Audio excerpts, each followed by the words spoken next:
सुप्रभात मेरे प्यारे बच्चों, कैसे हैं आप सभी। आशा करती हूँ आप सभी बहुत अच्छे होंगे। बच्चों, आज आपकी हिंदी की क्लास फर्स्ट का चैप्टर नंबर 15 शुरू करते हैं। हमारे जो चैप्टर का नाम है बच्चों वो है अगर मैं पेड़ बन जाऊं। ये एक नाटक है, ठीक है।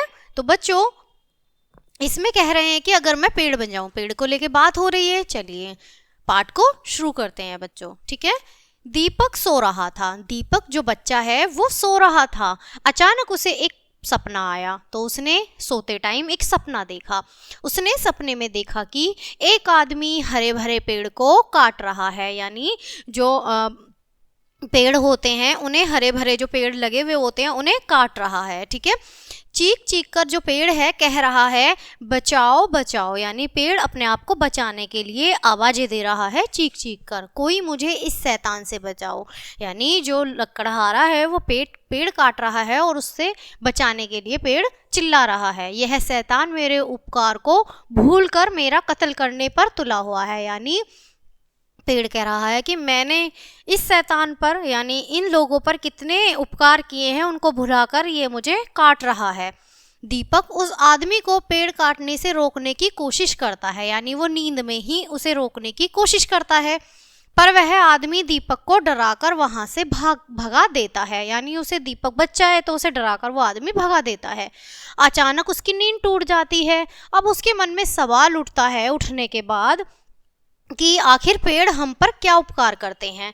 अब उसके मन में जिज्ञासा उठती है कि पेड़ जो है हमारे लिए क्या उपकार करते हैं। उस आदमी ने पेड़ के किस उपकार को भुला दिया है, जो पेड़ ने ऐसा बोला, कौन सा उपकार भुला दिया है।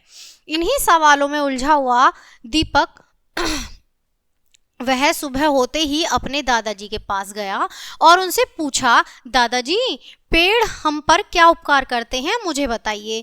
इसके दादाजी ने उसे बताया, पेड़ हमें फल फूल देते हैं, शीतल छाया देते हैं, पशु पक्षियों को रहने के लिए स्थान और खाने के लिए भोजन देते हैं। इससे हमें सेहतमंद बने रहने के लिए बहुत सी औषधियाँ भी मिलती हैं, बहुत सी अन्य उपयोगी चीज़ें भी मिलती हैं, तथा सूखे पेड़ों से जलाने की लकड़ी मिलती है। और क्या क्या मिलता है? अब ऐसा एक और सवाल आता है, क्या क्या मिलता है दादाजी? दीपक ने आगे पूछा, मतलब दीपक ने फिर से सवाल करा कि दादाजी इन सबको मिलने के बाद और क्या क्या मिलता है।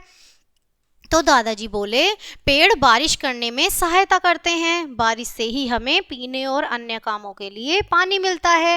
यानी जिस पानी को हम इस्तेमाल करते हैं वो हमें पेड़ों के द्वारा ही मिलता है। पेड़ पौधे से हमें ऑक्सीजन मिलती है, इसके बिना हम तो क्या पशु पक्षी भी जीवित नहीं रह पाएंगे, क्योंकि सांस लेने के लिए ऑक्सीजन जरूरी होती है। दीपक पेड़ों के इतने सारे उपकार और उपयोगों के बारे में जानकर हैरान रह गया। उसके मन में आया कि दुनिया के सारे पेड़ सुरक्षित होने चाहिए।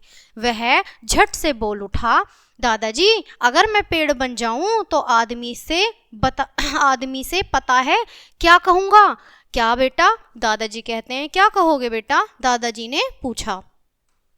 यह है कि पेड़ हूँ मैं, पेड़ हूँ, मत भूलो मेरे उपकार, धरती पर जो मैं ना होऊंगा तो तुम सब भी मर जाओगे यार। तो मैं ऐसा पेड़ बनकर ये सब उनसे बोलूँगा। यह कहते हुए दीपक की आंखों में आंसू आ गए। दादाजी ने उसे गले से लगा लिया। इतना सुनकर उसके बाद क्या हुआ? फिर दादा पोते ने मिलकर कसम खाई कि वे अपने गांव के पेड़ों की रक्षा करेंगे।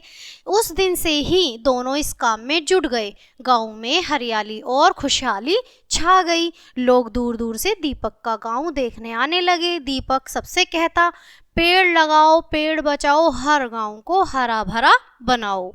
तो बच्चों ये थी पेड़ पौधों को लेकर हमारा एक जो नाटक है, कहानी। और इससे हमें क्या सीख मिलती है कि हमें पेड़ों को नष्ट नहीं करना चाहिए, उन्हें सुरक्षित करना चाहिए। ये हम सभी के लिए बहुत ज़रूरी है, क्योंकि पेड़ों से हमें बहुत ज़्यादा सहायता भी मिलती है और हमें जीवन भी मिलता है। तो इसी के साथ बच्चों ये जो कहानी है, नाटक है, ये यहीं ख़त्म होता है। मिलते हैं आपसे अगले पाठ में, तब तक के लिए bye and thanks for watching.